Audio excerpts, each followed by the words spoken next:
Ya estamos de vuelta, amigos, en RBC Televisión, el primer canal interactivo, y está en nuestro set el doctor Eduardo Gariboto, representante legal del Partido Nacionalista. Doctor, buenas noches, bienvenido a Habla el Pueblo. Buenas noches, encantado de estar en su programa. Hemos tenido en el bloque anterior al señor Pedro Lodeña, que ha tenido un acercamiento con Antauro Humala, desde el punto de vista de haber escrito, digamos, su libro, como se manifestó. Él ha dicho que Antauro, en partes de su libro, implica a Ollanta Humala en el Andahuaylazo. ¿Cuál es su primera percepción, doctor Gariboto?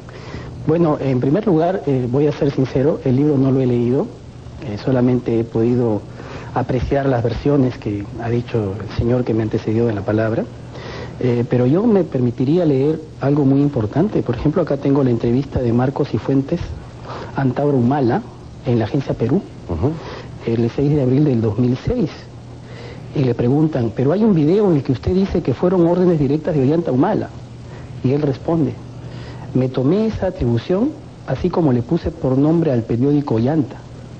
Lo hice porque siempre he sentido admiración por él, lo considero un gran militar y un gran líder. De ahí también se puede colegir que no se entiende por qué pueda decir él ahora que es un traidor. Pero esas declaraciones son antes de las declaraciones en las que él dice que es un traidor, Ollanta Humala. Bueno, de eso no podría estar seguro, pero en todo caso es una apreciación propia, unilateral, subjetiva de alguien que de repente debe estar ahondado por un rencor más que parece familiar que político. No sabemos por qué. Pero lo que le podría decir es que hay otra pregunta más que le hacen. Dice, ¿y Ollanta tenía conocimiento de que iba a suceder esto? No, dice él. Él, refiriéndose a Ollanta, recién se entera por los medios de comunicación. Entonces, aquí definitivamente, cuando una persona declara una cosa sin decirlo taxativa, expresa directamente, y luego dice otras cosas, sí de manera expresa, de manera directa, de manera taxativa, en ese contexto de, por lógica elemental, por sentido común, se debe entender que sencillamente está diciendo que en realidad no ha tenido ninguna participación en el caso del Andahuaylazo. Ahora, a Ollanta Humala se le denuncia como supuesto instigador del Andahuaylazo. Ya se ha dicho que para que las declaraciones de Antauro Humala tengan un efecto, digamos, en el proceso, tiene que decirlas en el juicio oral.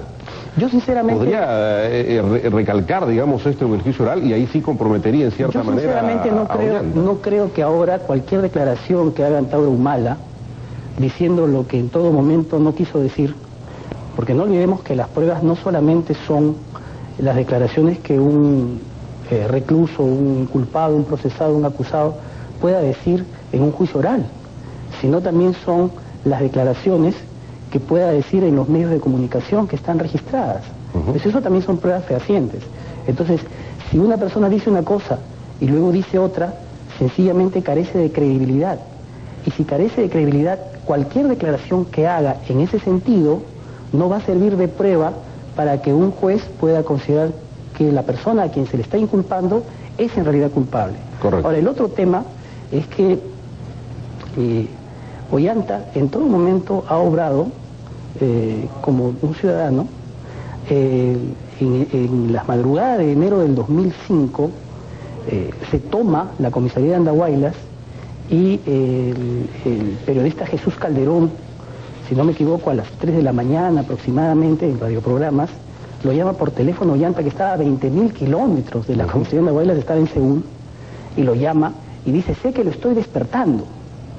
Entonces, obviamente, pues si una persona estuviera en la idea de armar todo esta sonada, no estaría durmiendo, estaría despierto, ¿no es cierto? Sé que lo estoy despertando. Y ahí Ollanta pide... En contra de eso han habido, digamos, versiones periodísticas... Ollanta pide que le pongan las armas. Entonces, desgraciadamente, no es esta prensa, por supuesto, pero hay algunos medios de prensa que levantan una noticia y bajan otra. Hubieron medios periodísticos que lanzaron al aire, digamos, una serie de manifiestos que había enviado Ollanta Humala desde Corea, en donde se pedía la insurgencia del pueblo, decía, por un gobierno que estaba, digamos, con baja popularidad, que estaba cometiendo una serie de errores en contra de las clases más necesitadas.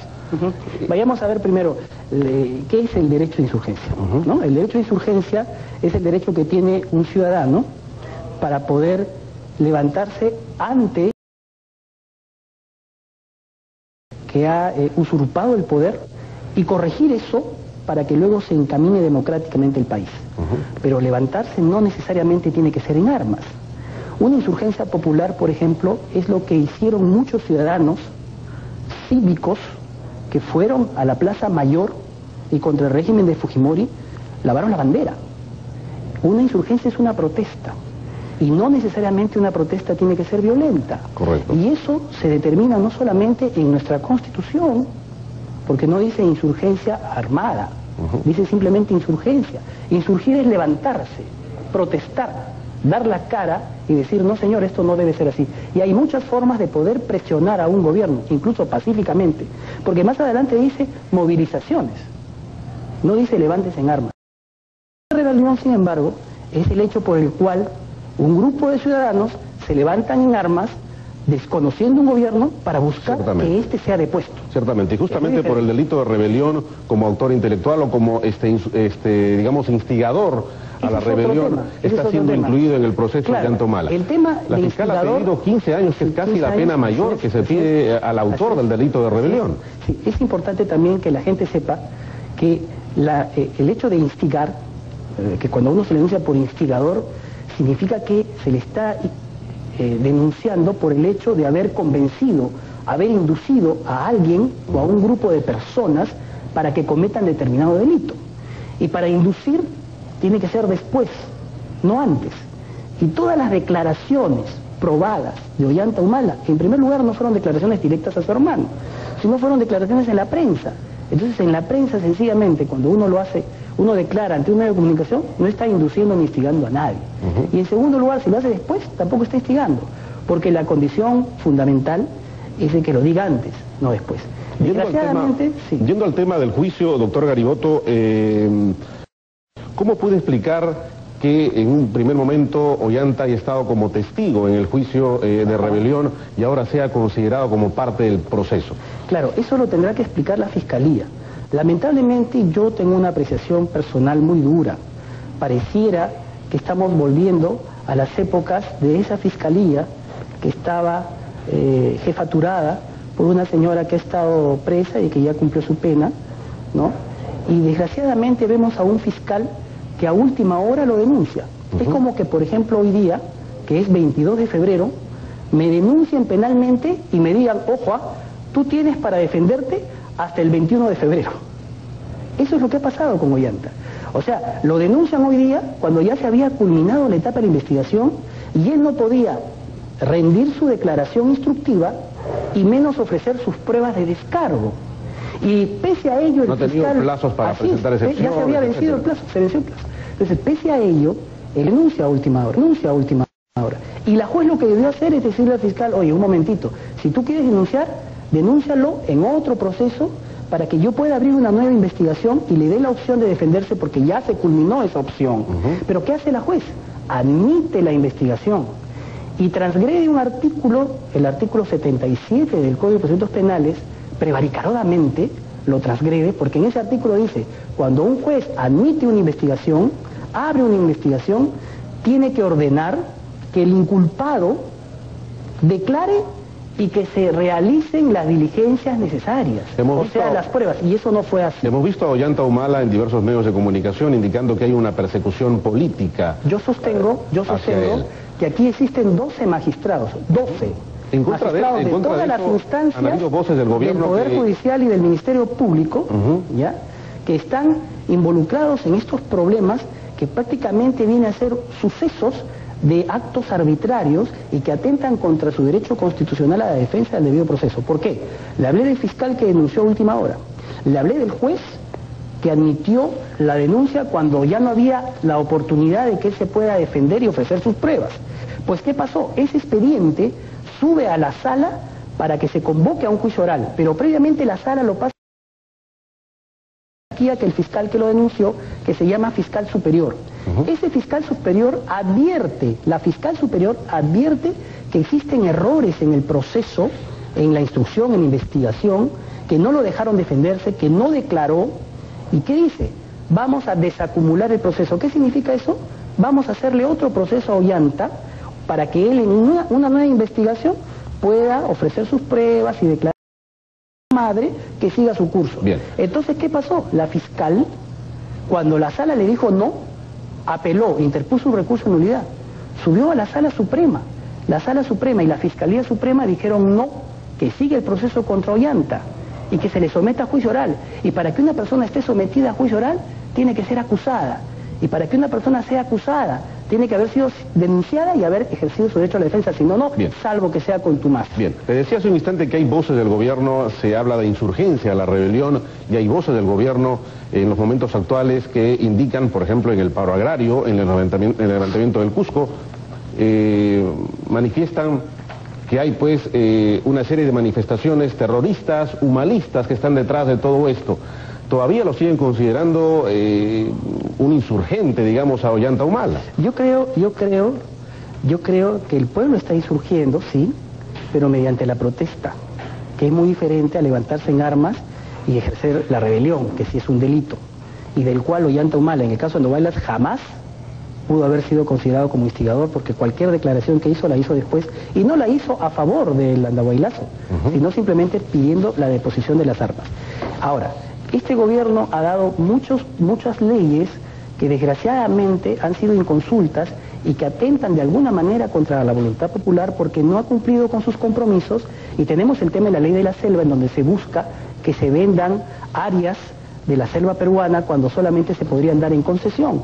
Tenemos la ley del patrimonio cultural, en donde Cusco se ha levantado y no está de acuerdo, el pueblo no está de acuerdo, ¿qué vamos a hacer? Correcto. Tenemos el tema del tercio superior, que ahora han dado marcha atrás.